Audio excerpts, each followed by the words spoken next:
Well, I'll tell you what, East Texas, that's right. We're going to start you off with a little good news. How about the fall countdown clock? You know, we've been tracking this thing for the past several months. It's been 70, 60. Now look at this. We're down to just 29 days into the official start of fall. That's exactly right. Less than a month.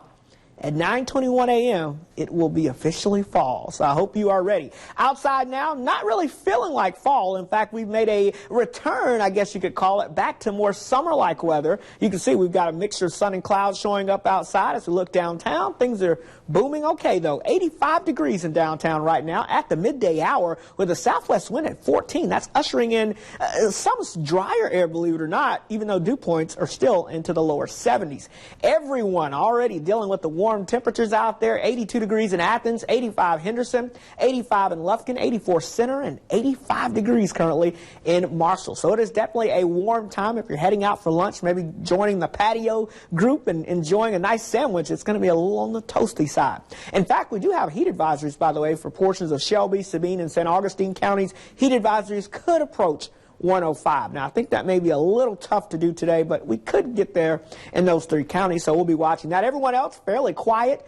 Notice radar, quiet as well. Now, so take a look at what's going on. The weather pattern, this ridge of high pressure actually building in from the east this time, so we're on the edge. That means the big-time heat is centered over the southeastern part of the country. We're just getting the edge of that, and what that just means is it takes away our rain chances and helps our temperatures get back closer to normal, but still, I think we stay fairly below normal. Take a look at what we're expecting for the rest of your Wednesday afternoon. Mid-80s going to near 90 degrees. A couple of pop-up showers possible in deep East Texas. We're talking a 10% chance or less, folks. So I wouldn't go outside waiting with the umbrella on that. And then heading into Thursday, though, those chances of rain ramp back up again. I'm going to give it about a 30% chance as we see a little disturbance try to make its way in from the Gulf of Mexico on Thursday.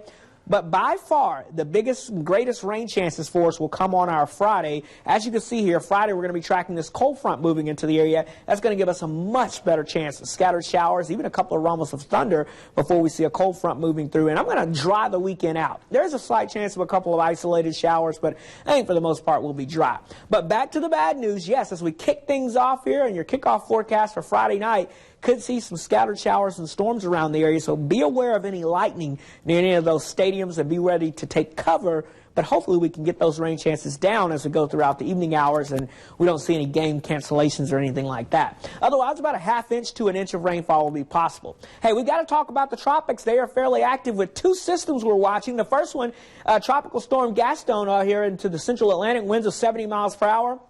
This will stay out to sea and not impact anyone. You can see the latest spaghetti plot models taking this well out to sea. But this system, Invest 99L, the hurricane hunters will be investigating as this moves out to the west-northwest. If it can make it and develop, this system is expected to be near the Bahamas and South Florida this weekend. And we're watching that because one of our more reliable computer models, the European computer model, well, it has an interesting scenario as it takes it close to the Texas-Louisiana border of the Gulf of Mexico. They're heading into the middle of next week. So Labor Day time frame could be a little interesting. We'll keep an eye on all of that for you. Your first alert forecast, though, 93 degrees here with mostly sunny skies today. A couple of scattered showers and storms tomorrow afternoon, but a much better chance on Friday. Could see some heavy downpours before trying to dry things out for the weekend. All right.